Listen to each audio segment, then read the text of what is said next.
சிறகடிக்க ஆசை சீரியலில் இனி என்ன நடக்க போகுது அப்படின்னு தான் பார்க்க போகிறோம். மனோஜ்கிட்ட நம்ம எவ்வளோ பேசி பார்க்குறோம், புரிஞ்சுக்கிடவே மாட்டேங்கிறாரு அப்படின்னு சொல்லிட்டு ரொம்பவே ஃபீல் பண்ணிகிட்டு இருக்காங்க. இப்போ வித்தியா கேட்குறாங்க, ஏன்டி ஒரு மாதிரி இருக்க அப்படிங்கிறாங்க. நான் என்றைக்கு தான் சந்தோஷமாக இருந்தேன், என்றைக்கு ஒரு மாதிரி இருக்க அப்படிங்கிறாங்க. ரொம்ப சந்தோஷமாக போனேன், என் புருஷன்ட்டு நான் வந்து எல்லாம் சொல்லி புரிய வைக்க போகிறேன்னு சொன்னேன் அப்படிங்கிறாங்க. எவ்வளவோ பேசி பார்த்தேன்டி, ஹாஸ்பிட்டலுக்கு போக வையின்னு சொல்லிட்டு, ஆனால் கேட்கவே மாட்டேறான் அப்படிங்கிறாங்க. அதான் சொன்னேனே அவன் ஒரு லூஸுன்னு சொல்லிட்டு. ஏய் அப்படிங்கிறாங்க. உண்மையை தானே சொன்னேன், அவன் ஒரு லூஸு. குழந்த லேட் ஆகுது, எல்லோரும் ஹாஸ்பிட்டலில் போய் பார்ப்பாங்க வைப்பாங்க, நம்மளுக்கு காலகாலத்தில் குழந்தை வேணும்னு நினைப்பாங்க. ஆனால் அவன் புருஷன் அப்படியே தெரியல, கேட்டால் ஃபிட்டாக இருக்கேன் அப்படிங்கிறாரு. நீனும் அதை நம்பிக்கிட்டு வர அப்படிங்க. நான் எங்கே நம்பிக்கிட்டு வரேன், ஹாஸ்பிட்டலுக்கு வா, ஏதாவது சத்து குறைனாலும் அவங்க வந்து மாத்திரையோ ஏதோ தருவாங்க, அதனால் சீக்கிரம் நம்மளுக்கு குழந்தை கிடைக்கும் அப்படின்னு சொன்னால் நானும் கரெக்டாக தான் இருக்கேன் அப்படின்னு சமாளிச்சிட்ருக்கேன். என்ன சொல்லனே தெரியலடி. அவன் சொன்னது தான் சரிங்கிறான். அது மட்டும் இல்லை, இன்றைக்கி நான் வந்து கடைக்கு போயிருந்தேன் அப்படிங்கிறாங்க. எந்த கடைக்கு அப்படிங்கிறாங்க. என் புருஷன் ஃபர்னிச்சர் கடைக்கு தான் போயிருந்தேன். அங்கே கிரெடிட் கார்டை கொடுக்க போகிறேன்னு சொல்லிட்டு ஒருத்தர் வந்து நின்றான். வந்தோடனே வேண்டாம் வைக்க வேண்டாம் அப்படின்னு சொன்னால் இல்லை கேட்கல. அவர் வந்து 10 லட்ச ரூபா வரைக்கும் உங்களுக்கு நீங்கள் எடுத்துக்கலாம், பணம் எடுத்துக்கிட்டு நீங்கள் 10ஆம் தேதிக்குள்ளே கட்டிக்கலாம், அது நீங்கள் இஎம்ஐ மாதிரி கூட கொஞ்சம் கொஞ்சமாக கூட கட்டிக்கலாம் அப்படின்னு சொன்னோன்னா வாயை பிறந்துக்கிட்டு மனோஜ் வந்து அக்ரிமெண்ட்லாம் சைன் பண்ணிட்டாண்டி, அதை நினச்சா தாண்டி பயமாக இருக்குது அப்படிங்கிறாங்க. கவலையை விடுறி, ஏற்கனவே புருஷன் அக்கௌண்ட்டில் 9 லட்ச ரூபா கிடக்கு, டபார்னு வந்து ஒரு 10 லட்ச ரூபாய் எடுத்தால் ரொட்டேஷன் பண்ணிக்கலாம், வச்சுக்கலாம், இந்த மாதிரி இருக்கலாடி அப்படிங்கிறாங்க. நீ சொல்லுது சரி தான், ஆனால் வந்து வருமானமே இல்லாமல் நம்ம வந்து அதை எடுத்துகிட்ட சங்கடம் தானே. மனோஜ் வேறு வந்து பெரிய ஆள் ஆகணும், நான் அதை செய்வேன் இதை செய்வேன்னு சொல்லிட்டு அகலக்கால வைப்பான், அதனால தான் பயமாக இருக்குது அப்படிங்கிறாங்க. ஒன்றும் ஆகாதி விட்ரு, எப்படி ஆனாலும் நீ சமாளிக்க திறமை தான் உங்கள்கிட்ட இருக்குது அப்படிங்க. ஆமாம் இல்லை திறமை இருக்குது, குழந்த வந்தால் தான் வந்துட்டு நான் வந்து என்னோடய நிலம் மாறும் அப்படின்னு சொன்னாலும் புரிஞ்சிக்க மாட்டேறானே. எனக்கு இந்த ஒரு வாரிசு வந்துச்சுன்னா ஒரு பிரச்சனை இருக்காது, என் பாட்டில் என் கதையை பார்த்து போய்கிட்டே இருப்பேன் அப்படிங்கிறாங்க. சரி சரி எல்லா வரவும் கவலைப்படாத அப்படிங்கிறாங்க. ஒன்று எப்படி வரும், அதான் மனோஜ் அதுக்குள்ளே முயற்சியே இறங்க மாட்டேங்கானே அப்படிங்கிறாங்க. ஏண்டி இல்லற வாழ்க்கையில் வாழலையா அப்படிங்கிறாங்க. அதெல்லாம் வழக்கம் போல் நடக்க தான் செய்யுது, ஒரு 2.5 வருஷத்துக்கு மேலமாக வாழ்கிறோம், ஆனால் வந்துட்டு அதில் எங்களுக்கு எந்த புண்ணியமும் இல்லையே, குழந்தையோ ஏதோ இல்லையே அப்படிங்கிறாங்க. வாரிசு வரணும்னு கடவுள் என்னும் போது எழுதும் போது தான் வரும் அப்படிங்கிறாங்க. ஏண்டி கடவுள் கொண்டு சொல்கிறது கரெக்டு தான், ஆனால் வந்து நம்மளும் அதுக்குள்ளே முயற்சிகளை பண்ணணுமா, மனோஜ் எதுவுமே பண்ண மாட்டான் அப்படிங்கிறாங்க.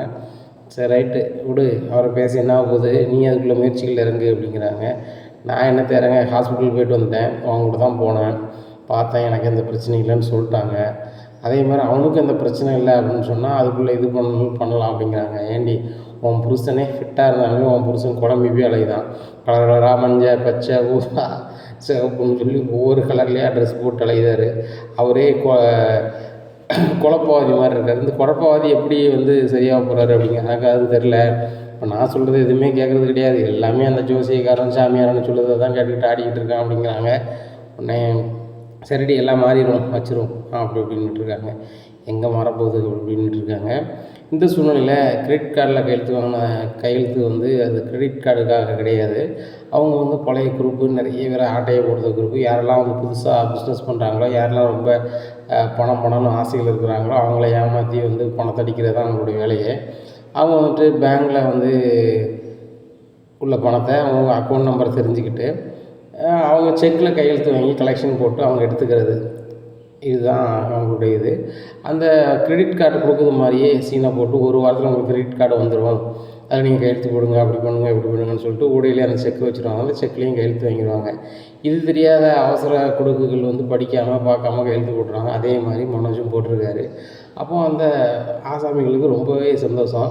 நம்ம இவனை என்னமோ நினச்சோம், ஒரு மாக்கானாக இருக்கான், இந்த மாக்கான் வந்து என்ன ஏதுன்னு படித்தும் பார்க்கல, நம்ம எதில் கையெழுத்து வாங்கணும்னு நினைக்கல, அவன் பாட்டில் கையெழுத்தை பயங்கரமாக போட்டு வந்துருக்கான், இதை வச்சு நம்ம அக்கௌண்ட்டில் உள்ள பணத்தை அடிச்சிருக்கோம் அப்படின்னு சொல்லிட்டு நேராக அடிக்கிறதுக்காக போகிறாங்க.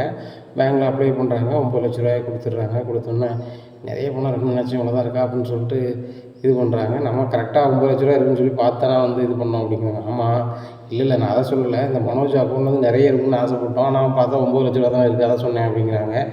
அவங்க சரி பணத்தை அடிச்சாச்சு, சரி கிளம்பலாம் அப்படின்னு சொல்லிட்டு இது பண்ணிகிட்ருக்காங்க. மனோஜ் வந்து சரி ரைட்டு, நம்மளுக்கு இன்னும் ஒரு வாரத்தில் வந்து 10 லட்ச ரூபா நம்ம வேணா எடுத்துக்கலாம், இந்த முத்து ஓவராக பண்ணிகிட்ருக்கான், 50,000 கொடுக்குறதுக்கு போல் ஒரு 5 லட்ச ரூபாயை கொடுப்போம், 5 லட்ச ரூபாய் கொடுத்தோம்னா ஒரு 5 மாதத்துக்கு வாயை மூடிக்கிட்டு இருப்பான் அப்படின்னு நினைக்காங்க. இந்த சூழ்நிலை ரோகிணி வீட்டுக்கு வந்துடுறாங்க. என்ன மனோஜ் இன்னைக்கு வியாபாரம் அப்படி இருக்குது அப்படிங்கிறாங்க. ரோகிணி வியாபாரத்தில் நம்ம பெரிய ஆளாக தான் ஆக போகிறோம் அப்படிங்கிறாங்க. என்ன மனோஜ் எதுவும் வருமானத்துக்கு வந்திருக்கா அப்படிங்கிறாங்க. அதை சொல்ல ரோகிணி, இந்த கிரெடிட் கார்டு தான் கொஞ்ச நாள் நம்மளுக்கு வந்துடுமே, நம்ம அதை வந்தால் தான் 10 லட்ச ரூபாய்க்கு எடுத்துக்கலாமே அப்படிங்கிறாங்க. மனோஜ், இங்கே எடுத்தால் கரெக்டாக கட்டணும், இல்லைன்னா கோர்ட்டில் கேஸ் போடுவோம்பாங்க, நெருக்கடி பயங்கரமாக தருவாங்க அப்படிங்கிறாங்க. இங்கே பாரு ரோகிணி, நம்ம அந்த 10 லட்ச ரூபா வச்சு நம்ம என்ன செஞ்சிடலாம், வேறு ஏதாவது பிஸ்னஸ் பண்ணால் கூட பண்ணலாம், நீ சொன்ன மாதிரி ஃபைனான்ஸில் கூட விடலாம் அப்படிங்கிறாங்க. மனோஜ், அப்படி எதையும் லூஸ் தனமாக நீ தான் பண்ணிடாத அப்படிங்கிறாங்க. ரோகிணி, நீ கூட எனக்கு 1 லட்ச ரூபா வாங்கியிருக்க, பெண் எப்படி சொல்கிற அப்படிங்கிறாங்க. அதுவும் சரி தான் மனோஜ், நான் மாதம் வட்டி ஒன்று கொடுத்துட்றேன், ஆனால் மற்றவங்க கொடுப்பாங்களா அப்படிங்கிறாங்க. அதுவும் சரி தான் ரோகிணி, யாரும் கொடுத்து ஏமாற்றக்கூடாது, ஏற்கனவே நம்ம அக்கௌண்ட்டில் 9 லட்ச ரூபா இருக்குது, அது போக வந்து அவங்க ஒரு 10 லட்ச ரூபா அதுலேயும் எடுக்கலாங்கிறாங்க, அதையும் எடுத்தோம்னா ஏதாவது பண்ணலாம்ல அப்படிங்கிறாங்க. அப்போ தான் ரோகிணி நினைக்கிறாங்க, பேசாமல் ஏன் அந்த மனோஜ் அந்த பணத்தை வாங்கி நம்ம வந்துட்டு ஒரு பார்லர் தனியாக வச்சுட்டு மாதம் இஎம்ஐ கட்டானே அப்படின்னு நினைக்கிறாங்க. மனோஜ் அப்படிங்கிறாங்க, என்ன அப்படிங்கிறாங்க, அவங்கள்ட்ட போய் தனியாக பேசணும் அப்படிங்கிறாங்க. தனியாக தான் இருக்க சொல்லு அப்படிங்கிறாங்க. நான் இன்னொரு பார்லர் பிரான்ச் ஒன்று ஓப்பன் பண்ணலான்னு இருக்கேன் அப்படிங்கிறாங்க. சூப்பர் ரோகிணி, நல்லா லாபம் வர ஆரம்பிச்சிட்டா, சரி வெரி குட் அப்படிங்கிறாங்க. இல்லை மனோஜ், நீ தான் ஹெல்ப் பண்ணணும். நான் ஹெல்ப் பண்ணணுமா அப்படிங்கிறாங்க. இல்லை மனோஜ், உங்கள் அக்கௌண்ட்டில் இருக்க 9 லட்ச ரூபா அப்படி இருக்கட்டும், இப்போ நம்ம கிரெடிட் கார்டில் ஒரு 10 லட்ச ரூபாய் எடுப்போம், எடுத்து அவங்க தான் இஎம்ஐ கட்டிக்கலான்னு சொல்கிறாங்கல்ல, நம்ம வந்து மாதம் கட்டிடலாம், நானே கட்டிடுறேன் அப்படிங்கிறாங்க.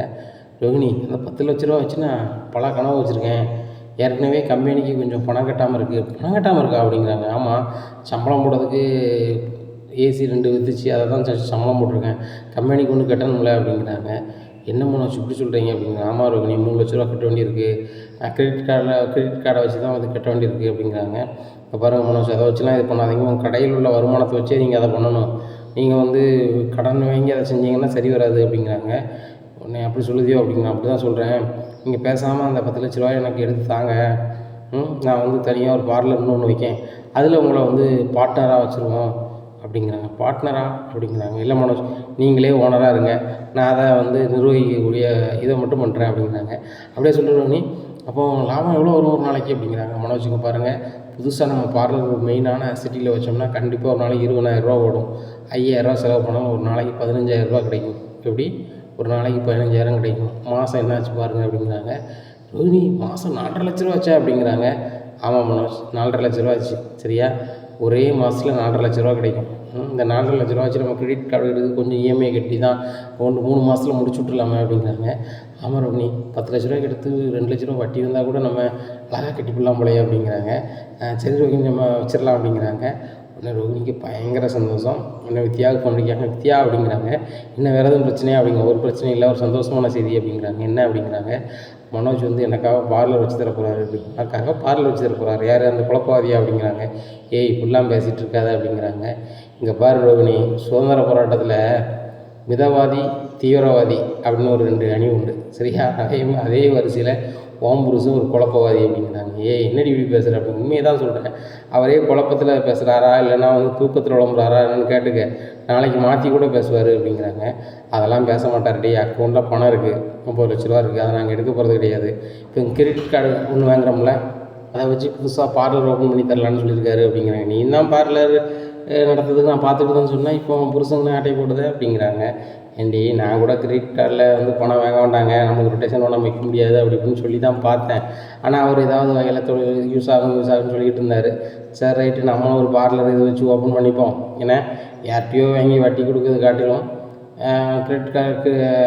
கிரெடிட் கார்டில் வாங்கிட்டு நம்ம வந்து அதுக்கு இஎம்ஐ கட்டிடலாம். அது போக இதில் வந்து என் புருஷனே ஓனராக இருந்தாருன்னா அதில் நான் அவருக்கு வேலை பார்க்க ரொம்ப சந்தோஷமாக இருக்கேன். ஏன்னு கேட்டால் இன்னொரு ஓனராக இருக்கா, அவளுக்கு உழைச்சி கொண்டு நான் கொடுத்துட்ருக்கேன், அதை காட்டிலும் இது நல்லா தானே இருக்கும் அப்படிங்கிறாங்க. இங்கே பாரு ரோகிணி, நீ வந்து உழைச்சி மட்டுமா கொடுக்க, அந்த பணத்தையும் தான் நீ நிறைய ஆட்டையை போடுற, இல்லைனா உங்கள் அத்தைக்கு தான் நீ மாதம் 5,000 கொடுக்க முடியுமா, இல்லை உங்கள் அம்மாவுக்கு தான் மாதம் 12,000 அனுப்ப முடியுமா, இல்லை கிறிஸுக்கு மாதம் 5,000 ஸ்கூல் ஃபீஸ் கட்ட முடியுமா, இல்லை நம்ம ஊர் சுற்றுறதுக்கு வைக்கிறதுக்கு செலவெல்லாம் பார்க்க முடியுமா, எல்லாம் சம்பளம் 15,000 முடியுமா அப்படிங்கிறாங்க. அது என்னமோ உண்மைதாண்டி, எங்கள் ஓனரு கண்டுக்கிட மாட்டேக்கா, நிறைய பிரான்ச் இருக்குது, கதை ஓடிட்டுருக்கு, அந்த மேடம் நம்மளை கண்டுக்கிட்டது கிடையாது. இதே மாதிரி என் புருஷன் வந்து என்கிட்ட வந்து இன்னும் அதுன்னு கேட்க போகிறது கிடையாது, ஏன்னா இவ்வளோ ஓடி இருக்குன்னா சரிங்க போகிறாரு அப்படிங்கிறாங்க. ஆமாடி, சொந்த பார்லர் வைக்கலன்னு சொல்லி இன்னுமே உன் புருஷன் கண்டுபிடிக்கலையா இல்லை அப்படிங்கிறாங்க. உண்மையிலே உன் புருஷன் மாங்காதாண்டி அப்படிங்கிறாங்க. ஏன்டி இப்படி சொல்கிற அப்படிங்கிறாங்க. உண்மையை தான் சொல்கிறேன். சரி, உன் புருஷன் எங்கே இருக்கான், நம்ம பேசிகிட்டே இருக்குமே அப்படிங்கிறாங்க. அவர் காலில் உட்காந்துருக்காரு அப்படிங்கிறாங்க. அதான் நான் உங்கள்கிட்ட இருந்தால் பேச முடியாத அப்படிங்கிறாங்க. என்கிட்ட பேசிட்டு அங்கே பார்த்து போயிட்டார், நான் சொந்த பார்லரை வைக்கிறதே கண்டுபிடிக்கலன்னு சொல்லிகிட்டு இருக்கியோ அப்படிங்கிறாங்க. ஆமாம், எந்த ஒரு கெட்டின பொண்டாட்டியும் என்ன செய்தா ஏது செய்தான்னு எல்லாருமே சிந்திப்பாங்க. உன் புருஷனுக்கு எது நடக்குன்னே தெரியாமல் அவர் பாட்டில் அலைதார அப்படிங்கிறாங்க. இல்லைன்னா அதுக்கு எவ்வளோ சமாளிக்கிறேன் எவ்வளோ சங்கடப்படுறது எனக்கு தான் தெரியும் அப்படிங்கிறாங்க. இல்லை ரோகிணி, இத்தனை வருஷமாக நடத்துகிற 1.5 வருஷத்துக்கு மேலே நடத்துகிறதுல லாபத்தை என்ன செய்கிற ஏது செய்கிற அதை வச்சு நீ ஆரம்பிக்க வேண்டியதுன்னு புருஷன் கேட்கலையா அப்படிங்கிறாங்க.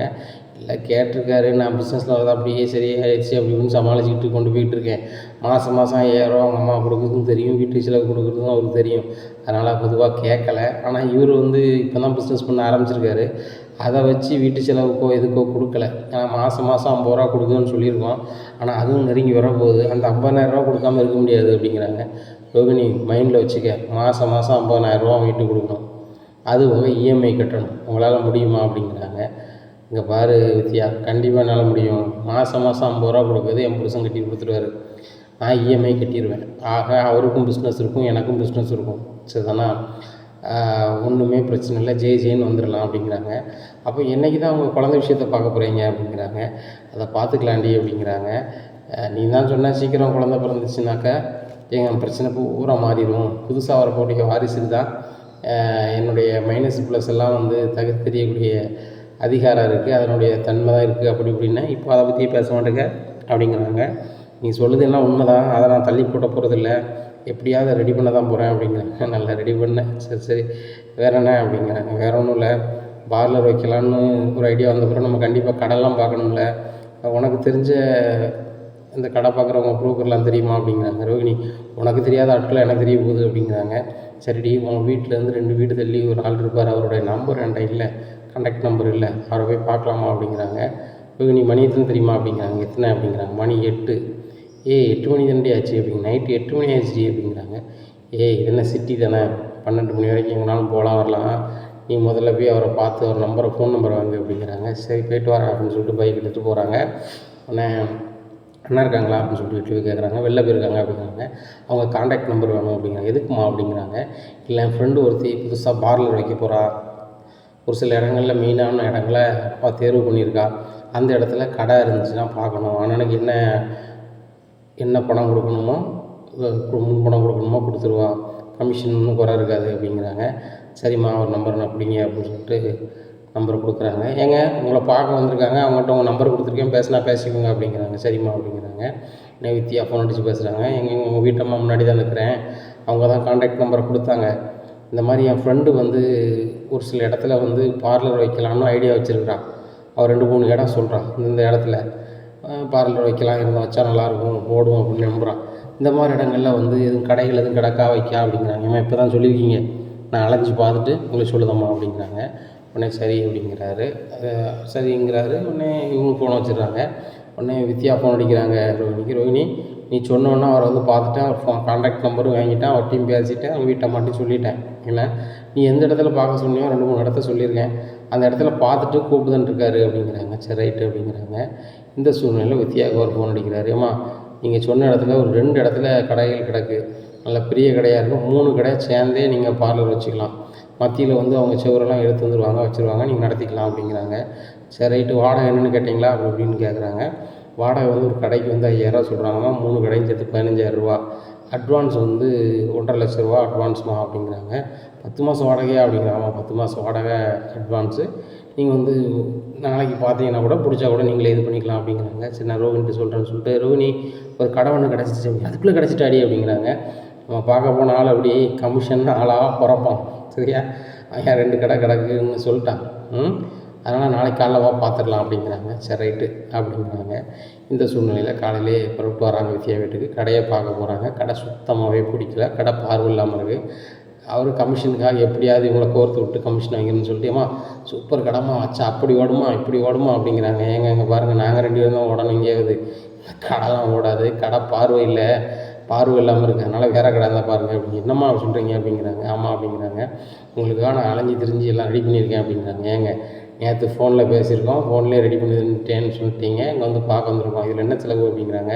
ஏம்மா இன்றைக்கி நேரத்துக்கு நான் இன்னொரு இடத்த காமிக்க போயிருந்தேன், எனக்கு கமிஷன் தந்துருப்பாங்க, எப்படி 5000 முடிக்காங்களா முடிக்கல செலவு தந்துருப்பாங்க அப்படிங்கிறாங்க. அதே 5000 நான் தரேன், நீ கவலைப்படாதுன்னு சொல்லிட்டு ரோஹிணி ஒரு 5000 கொடுத்தாங்க. நீ என்னடி லூஸ் மாதிரி அவருக்கு பணத்தை உடனே கொடுக்க அப்படிங்கிறாங்க.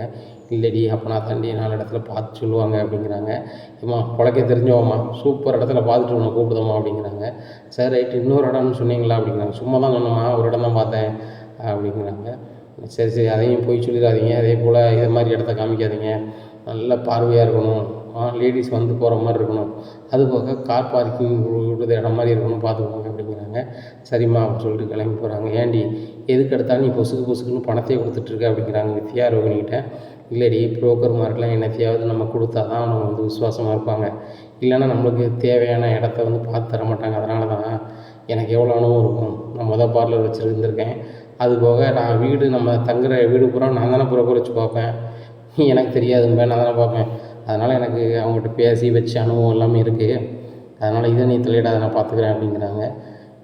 சரி, இந்த பணம் இவருக்கு கொடுத்தியே, இந்த பணம் எதில் உள்ள பணம் அப்படிங்கிறாங்க. வேறு இது பார்லர் கல்லால் உள்ள பணம் தான், நேற்று ஒரு 30,000 ஓடிச்சு, கணக்கு வந்து அங்கே கம்மியாக தான் காமிச்சிருக்கேன், எவ்வளோ பணம் தான் அப்படிங்கிறாங்க. நல்லா கொடுத்து வச்சோடி, உன் புருஷங்கள்லாவளையும் பணம் எடுப்பேன், உங்கள் பார்லர்லேயும் பணம் எடுப்பேன், இப்போ புதுசாக இன்னொரு பார்லர் வைக்க போகிறேன், உங்கள் புருஷன் ஓனரு, நீங்கள் நிர்வாகி, ரொம்ப சூப்பர் அப்படிங்கிறாங்க. ஏண்டி இப்படி எனக்கு ஏதாவது வாய்ப்பு வர்றது மாதிரி இது மாப்பிள்ளம் தான் பாருண்டி அப்படிங்கிறாங்க. இங்கே பாரு, கல்யாணம் வந்து சாதாரண விஷயம் கிடையாது அப்படிங்கிறாங்க. அது உண்மை தான், நீ மாதிரி ஆள் பக்கத்தில் இருக்கவங்க தான் எல்லாம் பார்த்துட்ருக்கேன், கல்யாணம் முடிஞ்சு பிள்ளை பார்த்து அதையும் மறைச்சி நீ கல்யாணம் முடிஞ்சு இருக்கிற, நீ மாதிரி என்னால் இவ்வளோ சமாளிக்க முடியாது தாயி, உன் கதையை பற்றி நினைக்கும் போதே எனக்கு தலை சுற்றுது, நான் இந்த மாதிரி பண்ணேன் அவ்வளோதான் போய் சேர்ந்துருவேன் அப்படிங்கிறாங்க. உடனே சரி அதெல்லாம் பேசிகிட்டு இருக்காத, வா சாப்பிடுவோம் அப்படின்னு சொல்லிட்டு ஒரு கடையில் போய் சாப்பிட்றாங்க. இல்லாட்டி காலையில் வீட்டில் சாப்பிட்லையா அப்படிங்கிறாங்க. மீனாக சமயம் பொங்கல் பண்ணி வச்சுருந்தா வடையும் இருந்துச்சு, சாப்பிட்லான்னு தான் பார்த்தேன், அது போக வந்து நம்மளுக்கு பார்லர் தானே முக்கியம்னு சொல்லிட்டு சீக்கிரமாக வந்துட்டேன் அப்படிங்கிறாங்க. ஓம் புருஷன் அப்படிங்கிறாங்க. அவரெல்லாம் கரெக்டாக சாப்பிட்டு தான் போவார் அப்படிங்க. ஓம் புருஷன் டயத்துக்கு சாப்பிடுவாரா அப்படிங்கிறாங்க. அவர் ஒரு நாளைக்கு 4 வாட்டி சாப்பிடுவார், ருசியாக இருந்தால் கூட 2 வாட்டி சாப்பிடுவார் அப்படிங்கிறாங்க. ஏண்டி அப்போ புருஷன் சாப்பிட்றது வேலையை மட்டும் தான் பார்க்காரா அப்படிங்கிறாங்க. என்னடி இப்படி சொல்கிறேன், அவரை மாதிரி இந்த வீட்டில் யாருமே படிக்கல அப்படிங்கிறாங்க.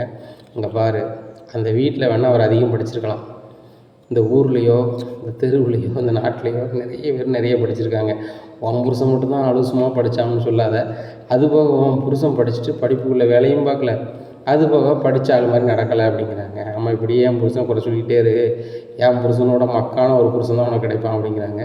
உன் சாவமாடி அப்படிங்கிறாங்க. சாவமா இல்லை, உண்மையை தான் சொல்கிறேன், நீ என்கிட்ட ஏட்டி குட்டி பேசிகிட்டு இருக்க, உன் புருஷன் ஒரு மக்கா வந்துச்சுன்னா நான் சொல்லுவோம்ல அப்படிங்கிறாங்க. சரி சரி, வரம்போது பார்த்துக்கலாம், முதல்ல யார் வரான்னு பார்ப்போம், நம்ம தலைவர் நிலையும் பார்ப்போம், சரிடி எனக்கு வேலைக்கு மேட்ச் நான் கிளம்புறேன் அப்படின்னு சொல்லிட்டு வித்தியா கிளம்பிடுறாங்க. நானும் பார்லர் போகிறேன்னு சொல்லிட்டு போயிடுறாங்க. இந்த சூழ்நிலையில் மனோஜ் ஃபோன் அடிக்கிறாங்க. ரோஹிணி எங்கே இருக்குது அப்படிங்கிறாங்க. காலையில் பார்லர் போயிட்டேன் அப்படிங்கிறாங்க. நீங்கள் எங்கே இருக்கீங்க மனோஜ் அப்படிங்க. சாப்பிட்டுட்ருக்கேன், பூரி செமையாக இருந்துச்சு, முதல்ல சாப்பிட்டேன். பூரியா, பொங்கல் தானே பண்ணியிருந்தாங்க அப்படிங்கிறாங்க. இல்லை ரோஹிணி, முதல்ல பொங்கல் பண்ணியிருந்தா அப்படின்னா, அப்புறம் வந்து பூரியும் பண்ணிட்டா, பொங்கல் சாப்பிட்டேன்னா அப்புறம் பூரி வந்து சாப்பிட்டோம், பூரியும் செமையாக இருக்குது அப்படிங்கிறாங்க. அப்போ மனோஜ் 2 வாட்டியே சாப்பிட்ருக்கீங்க காலையில் அப்படிங்கிறாங்க. ஆமாம் அப்படிங்கிறாங்க. சும்மையே முத்துவங்களை மதிக்க மாட்டாங்க, காலையில் 2 நேரம் தின்னுட்டு தான் அவங்க மதிப்பாங்களா அப்படிங்கிறாங்க. ரோஹிணி, நம்மளும் தான் காசு கொடுக்குறோம், அதான் சாப்பிட்டுட்ருக்கேன் அப்படிங்கிறாங்க. ஆமாம், நம்ம காசு கொடுக்கணும்னு சாப்பிட்டுட்டே இருங்க, கடையெல்லாம் திறப்பாண்டாமா அப்படிங்கிறாங்க. ரோஹிணி, கடை வந்து 10 மணிக்கு தானே, இப்போ மணி 9 தானே ஆகுது அப்படிங்கிறாங்க. இங்கே பாருங்கள் மனோஜ், நீங்கள் ஓனரு, அங்கே வேலை பார்க்குற லேபர் இல்லை, 10 மணிக்கு போனால் நீங்கள் 6 மணிக்கு வீட்டுக்கு போயிடலாம் அப்படின்னு சொல்லிட்டு, நீங்கள் நேரத்தோடு திறந்தீங்கன்னா யாராவது பொருள் வேணும்னு வைக்கணும்னா சீக்கிரம் வந்து வாங்குவாங்களே அப்படிங்கிறாங்க. நீ அதெல்லாம் ஒன்றும் பிரச்சனை இல்லை, நம்ம கடை இத்தனை மணிக்கு திறப்போம், ஷார்ப்பாக திறப்போம், பார்க்கணும்னு 4 பேருக்கு தெரியணும், மற்றவங்க மாதிரி நம்ம கடை நடத்த முடியாது, நம்ம படித்தவங்க, அதுபோக நம்மளுக்குன்னு ஒரு ஸ்டாண்டர்ட் இருக்குல்ல அப்படிங்கிறாங்க. சரி மனோஜ் பார்த்துக்கோங்க அப்படிங்கிறாங்க. ரோஹிணி, நீ ஏன் காலையில் போய்டுற, உனக்கு ஒரு டயத்தை வச்சுக்க அப்படிங்கிறாங்க. இங்கே பாருங்கள் மனோஜ், உங்கள் தொழில் எப்படி எனக்கு தெரியாது, ஆனால் எங்கள் தொழில் அப்படி இல்லை, முக்கியமான கஸ்டமர் வந்து நீங்கள் தான் பண்ணணும், சீக்கிரம் வாங்குவாங்க, அதனால் வந்துடுவேன், அது மாதிரி தான் நான் வந்துட்டேன் அப்படிங்கிறாங்க. சாப்பிட்டே ரோஹிணி அப்படிங்கிறாங்க. நான் இப்போ தான் கடையில் சாப்பிட்டேன் அப்படிங்கிறாங்க. ஏன் ரோஹிணி கடையில் சாப்பிட்டு காசை வேன் பண்ணுற, மீனாக தான் சூப்பராக சமைக்கல, உட்காந்து சாப்பிட்டு போயிரு அப்படிங்கிறாங்க.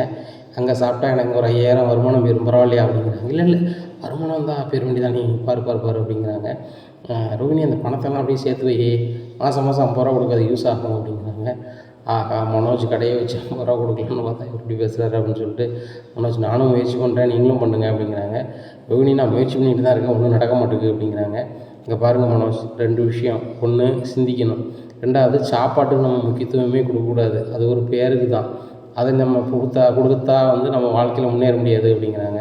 இங்கே பாரு ரோஹிணி, நம்ம வாழ்க்கையில் சாதிக்கணும்னா எனர்ஜி வேணும், அந்த எனர்ஜி வேணால் சாப்பாடு வேணும் அப்படிங்கிறாரு மனோஜ். உடனே சரி சரி மனோஜ், உன்கிட்ட பேசி என்னால் ஜெயிக்க முடியாது, சீக்கிரம் போய் நீங்கள் ஃபர்னிச்சர் கடையை தரங்க அப்படிங்கிறாங்க. சரி ரோகிணி அப்படின்னு சொல்லிட்டு ஃபோனை வச்சுடுறாங்க. என்னடா ரோகிணி இங்கே அப்படிங்கிறாங்க. காலையிலே பார்லர் போயிட்டா அப்படிங்கிறாங்க. அவகிட்ட கொஞ்சமாவது கற்றுக்கடா, அவன் பொண்டாட்டியை பாரு காலையிலே எழுந்திரிச்சி வேலைக்கு போயிடுறான். நீ சின்ன பிள்ளை மாதிரி உன் டயத்துக்கு தான் எந்திக்க, 8:30க்கு தான் எந்திக்க, அதுக்கப்புறம் குளிச்சு புறப்பட்டுட்டு 10 மணிக்கு தானம்மா, இன்னும் அரை மணி நேரம் இருக்குது, 1/4 மணி நேரம் இருக்குங்க, எங்கேயோ வேலைக்கு போகிற மாதிரி, நீ தாண்டா ஓனர், அதை மறந்துடாத அப்படிங்கிறாங்க. ஏம்மா நான் தான் பிஸ்னஸ் பண்ண, எனக்கு தெரியாதாம்மா, அதெல்லாம் ஒரு டெக்னிக்கல் இருக்குமா அப்படிங்கிறாங்க. அவன் டெக்னிக்கில் பார்த்துடக்கூடாது, சாப்பிட்டால கிளம்பு, டேய் 2-3 வாட்டி சாப்பிட்டுட்டு இருக்கான், அவன் பார்த்தானா எதையாவது சொல்லுவான் அப்படிங்கிறாங்க. உடனே முத்து வராரு. டேய் அண்ணா அப்படிங்கிறாங்க. என்ன அப்படிங்கிறாங்க. நீ நான் பூரி போட்டாலும் அது செமையாக இருந்துச்சா அப்படிங்கிற, செமையாக இருந்துச்சு அப்படிங்கிறாங்க. இப்போ ஒன்று செய்ய போகிறா, வடை பாயசத்தோடு செய்ய போகிறா அப்படின்னு சாப்பிட்டு போ அப்படிங்கிறாங்க. டேய் நான் உங்களை மாதிரிடா, நான் பிஸ்னஸ் பண்ணுறேன் அப்படிங்கிறாங்க. எப்பா சாமி, வடை பாயசம் செய்ய போகிறா, சாப்பிட போகிறேன் சாப்பிடலையா சொல்லு அப்படிங்கிறாங்க. அப்போ ஒன்று செய், எனக்கு ஒரு டிஃபனில் கட்டி தான் நான் கடையில் போய் சாப்பிட்டுட்டு தான் அப்படிங்கிறாங்க. உனக்கு வேணும்னா எதுவும் சாப்பிட்டு போ அப்படிங்கிறாங்க. ஏங்க இந்த மீனாவுக்கு என்ன கிறுக்கு எதுவும் பிடிச்சிருக்கா அப்படிங்கிறாங்க. என்ன வச்சு ஏன் மரியாதை இல்லாமல் பேசுகிற, ஒரு மாதிரி பேசுகிற அப்படிங்கிறாங்க. இல்லைங்க வடை பாயசத்தை ஏன் செய்கிறா அப்படிங்கிறாங்க. அவள் தங்கச்சிக்கு வேலை கிடச்சிருக்கு, தங்கச்சிக்கு வேலை கிடச்சதுக்கு கேசரிக்குன்னா அதோட முடிச்சுக்க வேண்டியதானே அப்படிங்கிறாங்க. இங்கே பாரு, அவள் தங்கச்சி தான் பார்ட்டி வைக்க சொல்லியிருக்கா, என்கிட்ட ஆசீர்வாதம் வாங்க வரானாம், அதுக்கு மாமாவுக்கு நல்ல சாப்பாடு கொடுக்கணும் அப்படின்னு சொல்லி அவள் சமைக்க சொல்லியிருக்கா. அதுபோக நீ சொல்கிற மாதிரி நம்ம வீட்டு பணத்துலேயோ வைக்கல எதுவும் செய்யலை, அந்த பிள்ளை வேலை சேர்ந்த இடத்துல அட்வான்ஸ் கொடுத்துருக்காங்க, அந்த பணத்தை கொண்டு கொடுத்துருக்கா. அதை மீனா என்கிட்ட சொல்லிட்டா, அத்தை எப்படின்னு சொல்லுவாங்க மாமா, நீங்கள் சொல்லிடுங்க கேட்டா அப்படின்னு சொல்லிட்டா அப்படிங்கிறாங்க. ரொம்ப துமுறு தாங்க அந்த பூக்காரிக்கு அப்படிங்கிறாங்க. பூக்காரின்னுட்டு இருக்காத, மருமகன் சொல்லப்பார், அவளும் ஒன்று பதிலுக்கு மாஸ்டர் வா மாஸ்டர் போ மாஸ்டர் அப்படின்னு உனக்கு எப்படி இருக்கும் அப்படிங்கிறாங்க. ஏங்க என்னையும் மாஸ்டர்னு அத்தனை மரியாதை கூப்பிடணும் அப்படிங்கிறாங்க. உன்னை கூப்பிட்டா மீனா கூப்பிட்டா மரியாதையாக கூப்பிடணும், இந்த சூழ்நிலையில் நீ மறுமூலம் மரியாதை நடத்த மாட்டேன் அப்படிங்கிறாங்க. இந்த சூழ்நிலையில் விஜயா ஸ்டூடெண்ட் வந்துடுறாங்க. மாஸ்டர் நம்ம கிளம்பலாமா அப்படிங்கிறாங்க. உடனே ஏங்க எனக்கு நேரம் ஆயிடுச்சு, நான் கிளம்புறேன். எங்கே கிளம்புறேன் அப்படிங்கிறாங்க. ஏங்க நான் சாதாரண ஆளுங்க, நான் நடன பள்ளி வச்சுருக்கேன், என் ஸ்டூடெண்ட் வந்துட்டான், ஸ்டூடெண்ட் என்னை காலையிலே ஏற்றி கொண்டு இறக்கிடுவான் அப்படிங்கிறாங்க. இந்த சூழ்நிலையில் கொண்டு இறக்குறாங்க. இந்த ஸ்டூடெண்ட்டு நிறைய சேர வராங்க. அப்போ வரும்போது மாஸ்டர் புதுசாக சேர வந்திருக்காங்க அப்படிங்கிறாங்க. டேய் தம்பி, எத்தனை பேர் வந்திருக்காங்க, அவங்களுக்கு ட்ரெஸ் எல்லாம் அங்கேயும் எடுத்து கொடு அப்படிங்கிறாங்க. எல்லா ட்ரெஸ்ஸுமே எடுத்து கொடுக்காங்க. முன்னே எல்லாருக்குமே கிளாஸ் சொல்லி கொடுக்குறாங்க. முன்னே ரொம்ப சூப்பராக அந்த பையன் பண்ண மாதிரி ரொம்ப பணிவாக இருக்க முடியும் நடிக்கார் தீபக். அப்போ தீபக்கிட்ட சொல்லுவாங்க, தீபக் நான் ரெஸ்ட் எடுக்கிற நேரத்தில் நீ தான் சொல்லணும், எனக்கு அடுத்த சின்ன மாஸ்டர் நீ தான், எனக்கு அப்புறம் அந்த ஸ்கூலே நீ தான் நடத்தணும் அப்படிங்கிறாங்க. சரி மாஸ்டர் அப்படின்னு சொல்லி சீனை போட்டு அவர் ஆளுங்க கண் அடிச்சுக்கிட்டு அப்படியே அவர் பர்ஃபார்மன்ஸ் பண்ணிட்டு கிடக்காரு.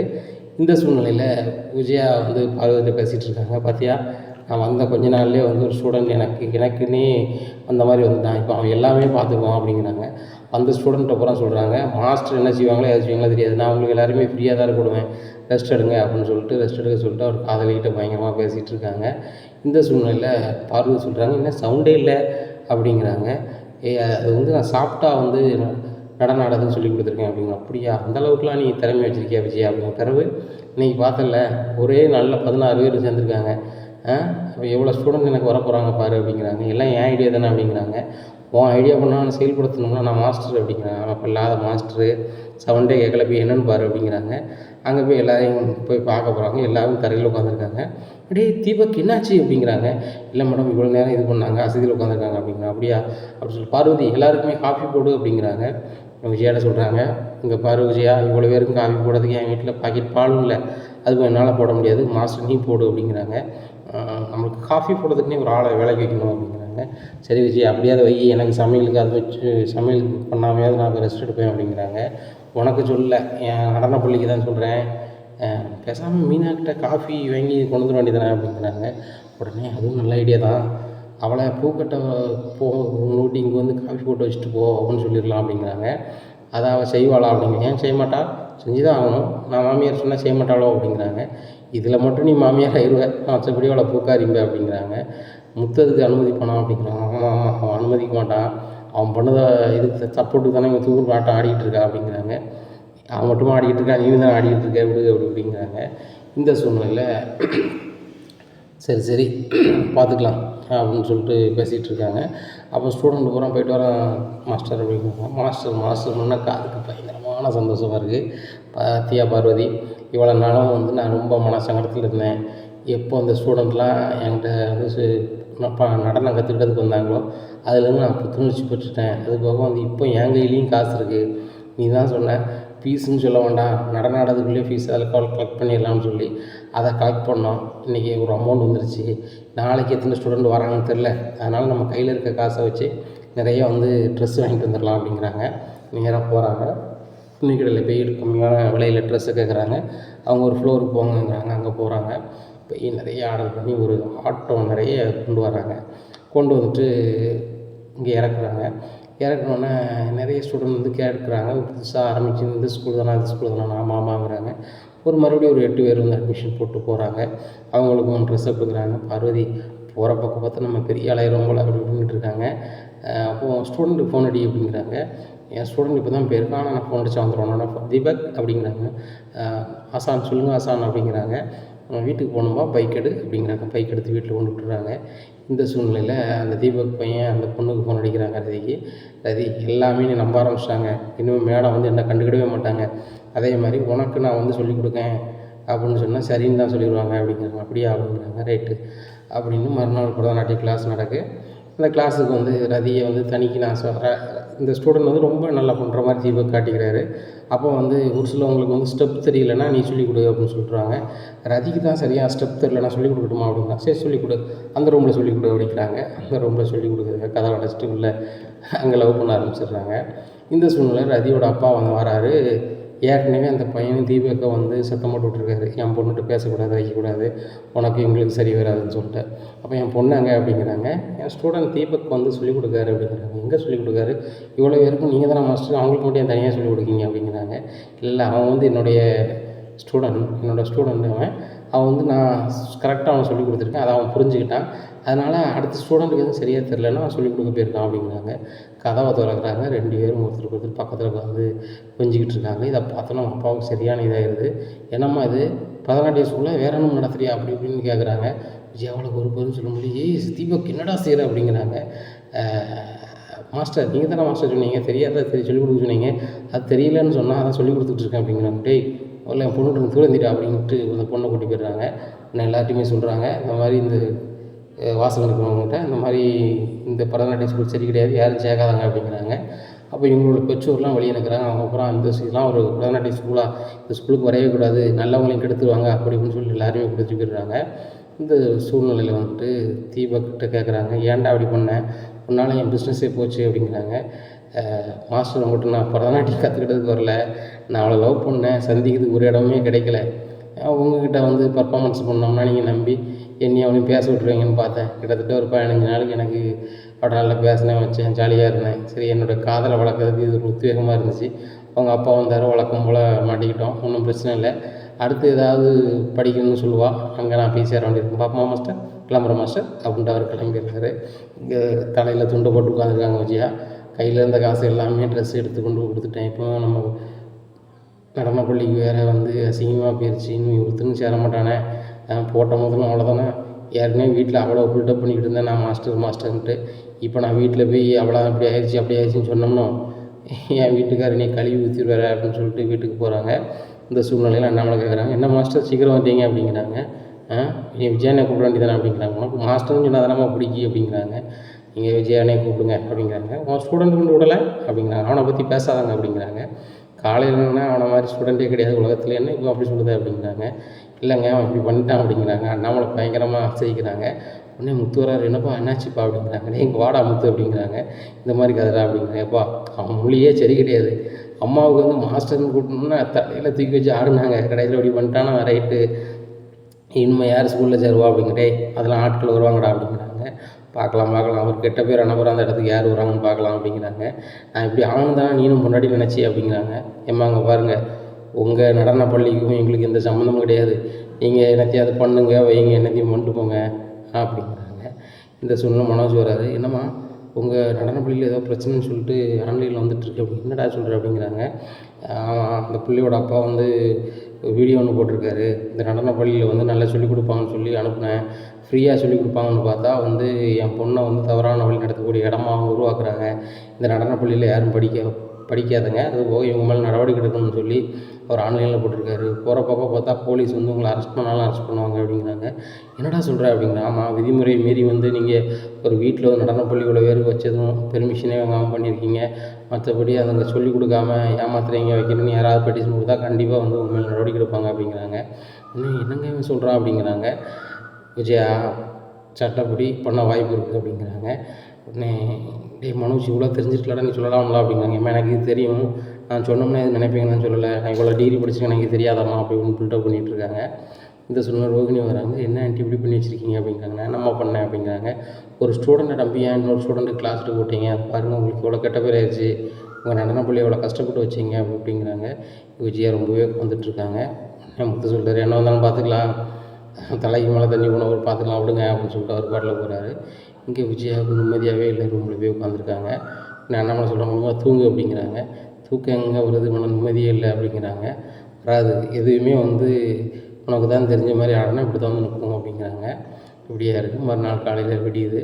விடின்னு சொன்னால் மனோஜ் வந்து, ரோகிணி நீ பார்லர் வைக்கணும்னு சொன்னி இடம் பார்த்துட்டியா அப்படிங்கிறாங்க. அவங்க புரோக்கர் நானும் போய் பார்த்தோம், ஒரு இடம் செட் ஆகலை, இன்றைக்கி ஒரு இடத்துக்கு வர சொல்லியிருக்காங்க அப்படிங்கிறாங்க. சரி ரைட், அந்த இடத்த போய் பாரு அப்படிங்கிறாங்க. அந்த இடத்த போய் பார்க்குறாங்க. ரோஹிணிக்கு பிடிச்சிருது. மனோஜும் வர சொல்கிறாங்க. மனோஜ் இந்த இடத்துல நம்ம பார்லர் வச்சா கண்டிப்பாக நல்லா ஓடும், பாரு இது முத்துக்கு சந்தியாக இருக்குது, ஏகப்பட்ட பேர் வருவாங்க போவாங்க, நம்ம வந்துட்டு இதில் வச்சோம்னா சூப்பராக பார்லர் ஓடும் அப்படிங்கிறாங்க. உடனே அப்படியா அப்படின்னு சொல்லிட்டு சரி ரைட், அப்போ அட்வான்ஸ் எவ்வளோன்னு கேளு அப்படிங்கிறாங்க. அவங்க ஒரு கடைக்கு வந்து வாடகை 10,000 மாதம் 30,000 வாடகை, அது போக அட்வான்ஸ் 3 லட்ச ரூபா கொடுக்கணும் அப்படிங்கிறாங்க. அப்போ வந்து நம்மளுக்கு 3 லட்ச ரூபா வாடகை, அப்போ இவருக்கு எவ்வளோ அட்வான்ஸ் கொடுக்கணும் அப்படின்னு கேட்குறாங்க. அவர் சொல்கிறார், எனக்கு 1 மாதம் வாடகை வந்து அட்வான்ஸாக தரணும் அப்படிங்கிறாரு புரோக்கர். 1 மாதம் வாடகைலாம் தர முடியாது, வைக்க முடியாது அப்படிங்கிறாங்க. ஆனால் ரோகின்ட்டு சொல்கிறாங்க, ஏம்மா நீங்கள் தான் சொன்னீங்க, நான் வந்து கடை பார்த்தோம்னா 1 மாதம் அட்வான்ஸ் கொடுத்தேன்னு சொன்னீங்க அப்படிங்கிறாங்க. சரி நாங்கள் தந்துடுறோம், கடையை நாளைக்கு அக்ரிமெண்ட் போடுவோம், அக்ரிமெண்ட் போடும்போது அவங்களுக்கு ஒரு 3 லட்ச ரூபா கொடுப்போம், உங்களுக்கு நான் 30,000 தந்துடுறேன் அப்படிங்கிறாங்க. சரிம்மா சொன்னவாங்க காப்பாற்றுங்க அப்படின்னு சொல்லிட்டு அவர் போயிடுறாரு. இந்த சூழ்நிலையில் மனோஜ்ட்டு சொல்கிறாங்க, மனோஜ் பணத்தை பேங்க்கில் எடுத்துருவோமா அப்படிங்கிறாங்க. சரி ரோகிணி, அக்கௌண்ட்டில் ஒரு 9 லட்ச ரூபா கிடக்கு, முதல்ல இதை எடுத்து அட்வான்ஸ் கொடுத்துருவோம், அதுக்கப்புறம் பார்லர் வைக்கிறதுக்கு நம்ம அந்த கிரெடிட் கார்டு வந்தோன்னே நம்ம ஸ்டார்ட் பண்ணிடுவோம் அப்படிங்கிறாங்க. நேராக பேங்க்கு போகிறாங்க. பேங்க்கில் போய் அக்கௌண்ட்டில் பணத்தை பார்க்குறாங்க. 0ன்னு இருக்குது. மேனேஜர்கிட்ட போய் கேட்குறாரு, என்னங்க என் அக்கௌண்ட்டில் 9 லட்ச ரூபா கிடச்சி, இப்போ 0ன்னு காமிக்கி அப்படிங்கிறாங்க. நீங்கள் தான் ஒரு ஆளுக்கு செக் கொடுத்துருக்கீங்க, அந்த ஆளுக்கு கலெக்ஷன் போட்டிருக்காரு, நம்ம பணம் கொடுத்தாச்சு அப்படிங்கிறாங்க. என்னங்க சொல்கிறீங்க, நான் யாருக்கும் செக் கொடுக்கலையே வைக்கலையே அப்படிங்கிறாங்க. பாருங்கள் இந்த தேதியில் வந்து செக் கொடுத்துருக்கீங்க, அது போக உங்கள் கையெழுத்தெல்லாம் பாருங்கள், இது எங்கள் கையெழுத்தான் அப்படிங்கிறாங்க. செக் கொடுத்தாச்சு, ஒன்றும் செய்ய முடியாது, செக்கு யார் கொண்டு வராங்களோ உங்களுக்கு பணம் கொடுக்க வேண்டியது கடமை, கொடுத்தாச்சு அப்படிங்க. என்கிட்ட ஒரு வார்த்தை கேட்க வேண்டியதானே அப்படிங்கிறாங்க. நீங்கள் பெரிய மல்டி மில்லியனரு, இந்த பேங்கை நீங்கள் தான் வந்து நடத்துகிறீங்க, நீங்கள் செக் கொடுப்பீங்க, நீங்கள் கொடுத்தீங்களா கொடுக்கலான்னு உங்கள் வீட்டு சைடு வந்து கேட்பாங்களா? உங்கள் கையெழுத்து கரெக்டாக இருந்துச்சு, உங்கள் செக்காக இருந்துச்சு, பணத்தை கொடுத்தாச்சு, இதுக்கு மேலே நீங்கள் என்ன செய்வீங்களோ செஞ்சுக்கோங்க அப்படிங்கிறாங்க. ஒன்று எப்படி ரோகிணி, நான் வந்து செக் யாருமே கொடுக்கலையே வைக்கலையே அப்படிங்கிறீங்க, என்ன பண்ண சொல்கிறீங்க, செக்கு யாரை கட்டி கொடுத்தீங்க வச்சிங்க, நான் கொடுக்கல ரோகிணி அப்படிங்கிறாங்க. அப்போ எப்படி உங்கள் கையெழுத்து வந்துச்சு அப்படிங்கிறாங்க. அப்போ தான் யோசிச்சு பார்க்குறாங்க, நான் யாருக்கு கையெழுத்து போட்டு கொடுத்தேன் அப்படின்னு யோசிக்கும்போது கிரெடிட் கார்டுக்காக தான் கொடுத்தேன் அப்படின்னு சொல்லிட்டு அந்த ஃபோன் நம்பருக்கு ஃபோன் அடிக்கிறாங்க. அவர் எடுக்கவே மாட்டேங்காரு. ரோகிணி கிரெடிட் கார்டுக்காக தானே நான் கையெழுத்து போட்டு கொடுத்தேன், அந்த பேங்க்லேருந்து வந்திருக்கோம், உங்களுக்கு கிரெடிட் கார்டு தரோம், ஒரு வாரத்தில் தந்துடுவோம், அதில் நீங்கள் 10 லட்ச ரூபா வரைக்கும் எடுத்துக்கலாம்னு சொன்னாங்களே, அதுதான் கையெழுத்து போட்டேன், வேறு எதுக்கும் போடலை அப்படிங்கிறாங்க. உடனே ரோகிணி அந்த நம்பர்லேருந்து ஃபோன் அடிக்கிறாங்க. சுவிட்ச் ஆஃப்னு வருது. என்ன பண்ணால் சுவிட்ச் ஆஃப்னு வருது அப்படிங்கிறாங்க. இதை ஆஃப் பண்ணி வச்சுருப்பாரு, போய் நேரத்தில் எடுத்துகிட்டு இது 9 லட்ச ரூபா எப்படி போச்சுன்னு தெரியலையே அப்படிங்கிறாங்க. உடனே மனோஜ், முதல்ல வாங்க நம்ம போய் போலீஸ் ஸ்டேஷனில் கம்ப்ளைண்ட் பண்ணிடலாம் அப்படின்னு சொல்லிட்டு போலீஸில் போய் கம்ப்ளைண்ட் பண்ணுறாங்க. நடந்தது பூரா சொல்கிறாங்க.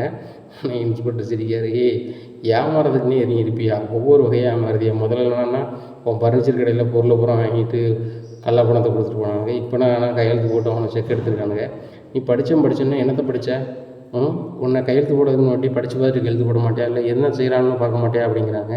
சார் எங்களுக்கு வந்து கிரெடிட் கார்டு தரேன், 10 லட்ச ரூபா கிடைக்குன்னு சொன்னாங்க அப்படிங்கிறாங்க. ஏம்மா நீனும் படித்தவ தானே, நீனும் அவன் கையெழுத்து போடாமல் இருந்திருக்கல, ஒரு வேளை படித்து பார்த்துட்டு போடுறதுன்னு சொல்ல வேண்டியதானே, ஆசையை உங்களை காட்டி மோசம் பண்ணியிருக்கான். உங்களை மட்டும் இல்லை, உங்களையே மாதிரி எவ்வளோ பேர் சிந்திக்காமல் இருக்காங்க, பணத்தாசை யாரெல்லாம் பிடிச்சவங்க இருக்காங்கன்னு தெரிஞ்சுக்கிட்டு அவங்களுடைய முழு தகவலையும் தெரிஞ்சுக்கிட்டு தான் அப்படி பண்ணுறாங்க. சரியா, இவங்களெல்லாம் பிடிக்கவே முடியாது. உங்களை ஏமாற்றாமன்னு சொல்லி இந்த மூலையில் சொல்லிக்கிட்டு இருந்தீங்கன்னா இன்னொரு மூலையில் இன்னொரு ஆளை ஏமாற்றிட்டு இருப்பாங்க. நீங்கள் தான் விழிப்புணர்வாக இருக்கும், நீங்கள் விழிப்புணர்வாக இல்லைன்னா இப்படி தான் ஆகும் அப்படிங்கிறாங்க. சார் அப்போ எங்கள் பணத்தை கண்டுபிடிக்க முடியாதா அப்படிங்கிறாங்க. தம்பிங்க பாரு, இனிமையாக புத்திசாலித்தனமாக இருக்குது அப்படின்னு போலீஸ் சொல்கிறாங்க. இனி என்ன நடக்கும் இந்த மனோஜ் ரோஹிணி வாழ்க்கையில் அப்படிங்கிறத பொறுத்து வந்து பார்க்கலாம். நம்ம சேனலை நீங்கள் மறக்காமல் லைக் அண்ட் சப்ஸ்கிரைப் பண்ணுங்கள். நன்றி, வணக்கம்.